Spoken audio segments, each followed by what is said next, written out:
Assalamualaikum warahmatullahi wabarakatuh. Halo anak-anak kelas 7 yang soleh dan soleha, apa kabarnya? Nah, hari ini kita akan belajar tentang cuci tangan dan etika batuk atau bersin. Ada yang tahu bagaimana cara cuci tangan dengan baik dan etika batuk dengan baik? Nah, kita belajar bersama yuk. Nah, pertama, cuci tangan itu penting apalagi kita lagi di masa pandemi seperti ini. Jadi, untuk menghindari virus corona masuk ke tubuh kita dengan salah satunya cuci tangan.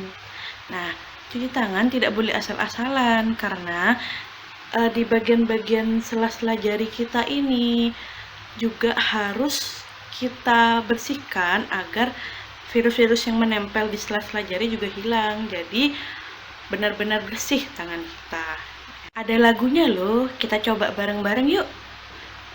Ingin sehat dan selamat cuci tangan, telungkupkan dua tangan bergantian, mengatup dan mengunci, lalu putar ibu jari, terakhir gosok-gosok ujung jari.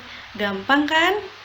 Kalian harus coba di rumah ya. Setiap kali kalian apapun, misal setelah makan, setelah buang air besar, atau setelah memegang benda-benda yang kotor, itu wajib kalian cuci tangan. Oke? Nah, yang kedua, kita akan belajar tentang etika batuk atau bersin. Nah, kalian sering nggak kalau batuk misal langsung atau bersin hajim gitu. Nah, itu salah ya. Nah, kita harus mempelajari etika batuk dan bersin agar kita tidak menulari diri kita sendiri dan tidak menularkan ke orang lain. Nah, pertama, ketika batuk atau bersin, gunakan tisu. Ya. Jadi, ketika batuk kalian jadi virus yang dari batuk itu ada di tisu kalian dan jangan lupa langsung buang ke tempat sampah ya. Nah, atau apabila gak bawa tisu nih, gak ada tisu, jadi kalian bisa memakai lengan atas kalian. Nah, kenapa kita harus batuk atau bersin di lengan atas apabila tidak ada tisu? Nah, karena lengan atas kita ini jarang kontak dengan benda sekitar. Misal, kita bersin dengan tangan kita, terus kita lupa cuci tangan, kita megang buku, pintu misalnya. Nah, itu kita akan menularkan. Virus itu akan berpindah ke hal yang kita pegang tadi.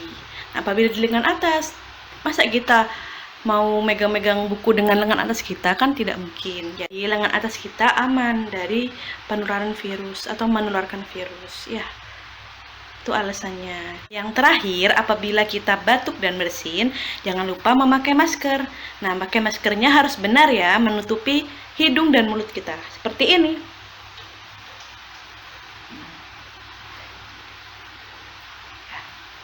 Nah, kita juga harus rajin memakai masker ya, karena kita lagi masa pandemi. Karena dengan memakai masker, kita melindungi diri kita dari virus corona dan kita melindungi orang lain dari virus corona. Jadi sama-sama melindungi.